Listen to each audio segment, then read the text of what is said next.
la'ana Allahu man awa muhdithan au muhdathan, Allah amemlaani yeyote yule ambaye anamkumbatia, anamsaidia, anampa nguvu, anamnusuru, anachekelea mtu wa bid'a, mzushi, anatukana dini, anamtengulia heshima mtume wa Allah kwamba hajafikisha baadhi ya mambo, anaona yeye ni bora zaidi, ana tafsiri anavyotaka. Halafu kuna tajiri pembeni anamfanyia tamwili, ya ndio mdhamini. Mtu wa bid'a anamtengulia heshima mtume wa Allah, anaziharibu hadithi za Allah. Mtu anamkumbatia yule bwana sasa, safi sana, anampa pesa, anampendezesha, anamtafutia vitu vipaza sauti vya kuweza kuongea na kuweza kushindana pengine na as-salafia, watu wenye kumfuata mtume wa Allah subhanahu wa ta'ala, ahlul jamaa, ahlus sunna wal jamaa, au al-firqatul mansura au firqatun najia.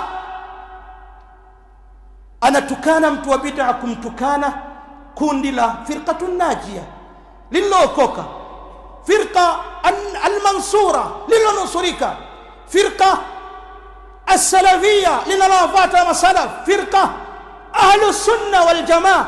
Haya ni majina, haya yote haya ni majina ya lile kundi alosema mtume sallallahu alayhi wasallam, sataftariqu ummati ala 73 firqa kulluhum fi an-nar, wote motoni, makundi 73 yote illa wahida, isipokuwa kundi moja. Kundi hilo moja waliuliza masahaba, ndilo kundi ambalo lenye sifa ya hizi sifa.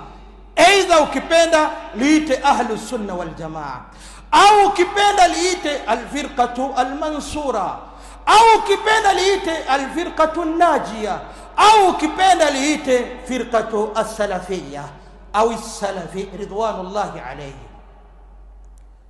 Waislam, muhdatha au muhdithan, bid'a ni kitu kibaya sana. Mtume sallallahu alayhi wasallam alisema katika hadith sahih, man ahdatha fi amrina hadha ma laysa minhu fahuwa rad. Yeyote yule, yeyote, uwe ni ahlus sunna wal jamaa, lakini na ukaamua kuzusha bid'a, basi ujue itakupata. Au